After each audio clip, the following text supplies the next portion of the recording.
Tonight, let us settle in together.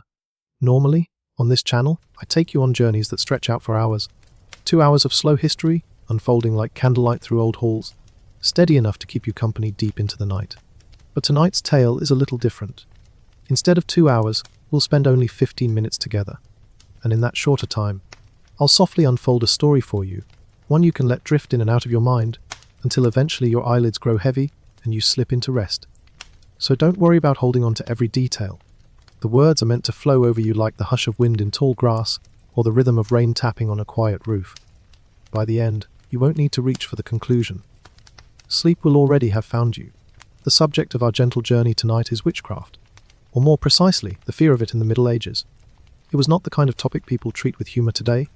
No, back then it was a matter of life and death, of suspicion that could burn through an entire community. Yet tonight we will treat it gently, almost dreamlike, not as something frightening, but as something distant. The kind of story you can listen to from the safety of your bed, as if the whispers of the past are only passing shadows that brush the edge of your dreams. Imagine, then, that you are a villager in the year 1200 and something. A world without the noises we know, no hum of electricity, no cars in the distance, no television spilling sound from one cottage to the next. Just the steady rhythms of feet in dirt lanes, the calls of animals, the ring of the church bell on the hour. In that quiet, every small thing carried weight. A cough, a laugh, a shadow across the road, each could stir questions in the minds of your neighbours. One of the most common and dangerous companions in such a time was, quite unexpectedly, the cat. Today we might stroke a cat and call it our friend, a little guardian against loneliness. But in the Middle Ages, the cat was rarely trusted. Its gleaming eyes that caught light at night, its soft, almost silent paws, its habit of watching from the corner of the room, all of these were unsettling. People whispered that cats were not just animals but familiars, servants of witches. If you were seen feeding one, it might be said you were nourishing your demonic companion. If you let one curl on your lap, that could be seen as a dark meeting, a private council with infernal forces. And if you dared to talk to it, as so many of us do, whispering to your cat as though it understands, well, that was proof enough. To medieval ears, the gentle coo of affection might sound like incantation. Black cats, of course, carried the heaviest burden. The dark colour linked them to the devil's shadow. But truly, any cat could bring trouble. Stray cats wandering the streets were like furry accusations waiting at your doorstep. Even the church added fuel to the fire. In the year 1233, a papal decree by Gregory IX declared cats suspect, tangled in devil worship. That edict rippled outward, and suddenly villages began to slaughter cats in fear, believing they were banishing evil. Yet in one of history's cruelest ironies, those killings may have helped worsen the Black Death. With fewer cats, the rats multiplied. And with the rats came the fleas, and with the fleas, the plague. Then, when sickness spread, people looked back toward witches again, blaming them for the very disaster their fear had invited.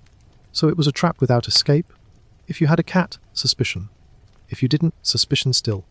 Even a scratch from a cat's claws might be taken as a demonic attack, unless you could convince others that your little mittens was not possessed, merely mischievous. But suspicion didn't stop at cats. Herbs, too, were dangerous companions. Imagine the simple act of tending your garden, pulling chamomile or valerian, mint or yarrow. To us, these are gentle plants with gentle uses, soothing fevers, calming nerves, helping with sleep. But in the Middle Ages, such knowledge looked too close to magic. The accepted path of healing in much of Europe was prayer, bloodletting, and patience. If your methods were swifter, if your remedies actually worked, you were stepping outside the divine order. That meant you must have borrowed your wisdom from a darker source. Picture a woman brewing tea to ease a cough. Neighbors see the patient recover, and instead of gratitude, a whisper begins she bewitched him.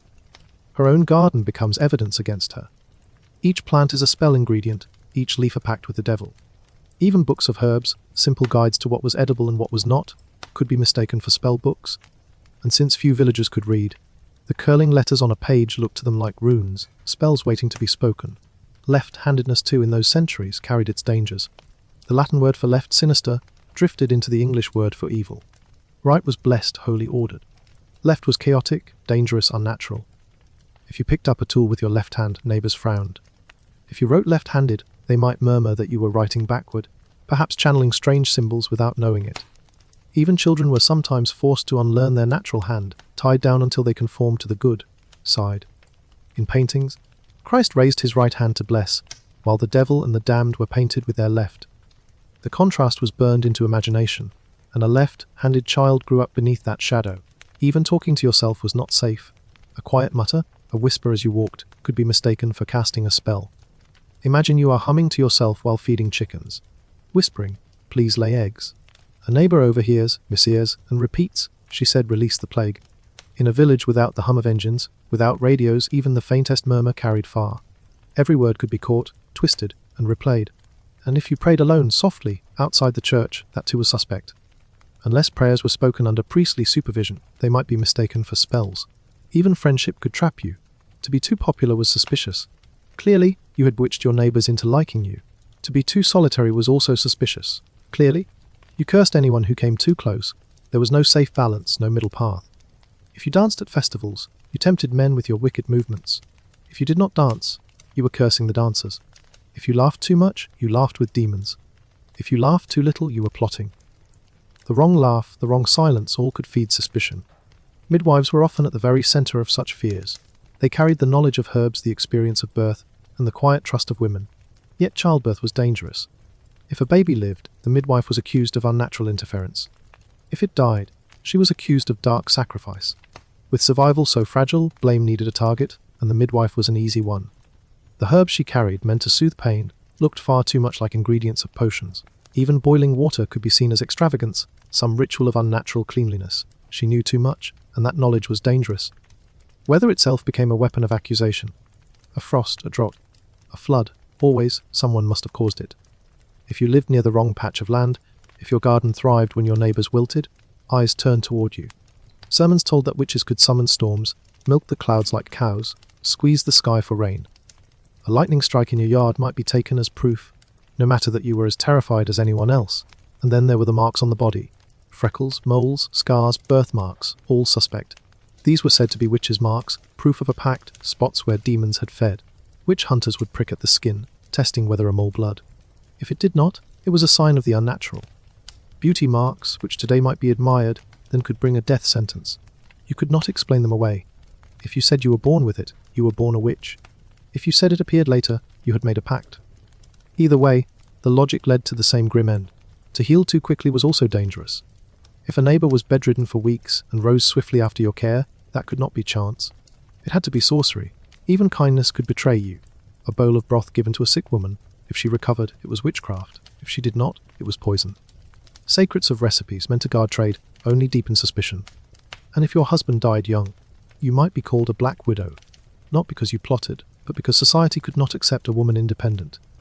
If you grieved too much, if you grieved too little, if you remarried quickly, if you never remarried at all, every choice was taken as proof of guilt. Even the simplest objects could betray you.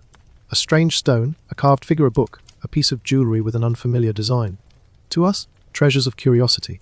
To them, talismans of dark power. A compass was witchcraft, a magnifying glass sorcery. A shell carried from the coast was an unholy relic. In trials, inquisitors would produce objects found in your home, and you might not even remember where they had come from. But to the crowd, each was Exhibit A.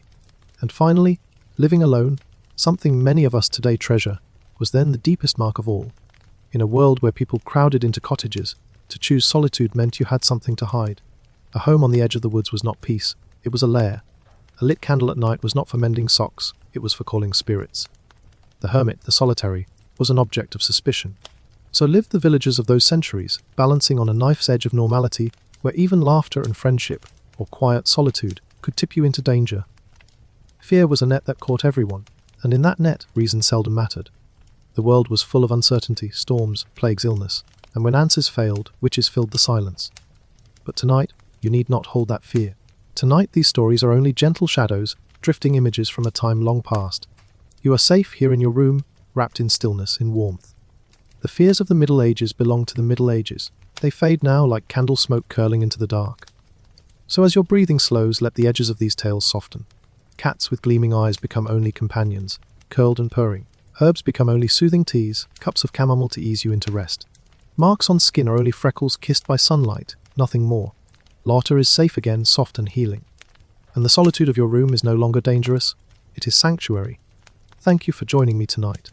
Thank you for letting history, even its strangest chapters, keep you company for a while. Now is the time to let go. Let the words drift away. Let your eyelids grow heavy. Sleep is waiting, gentle and unhurried, ready to take you wherever dreams may lead. Good night.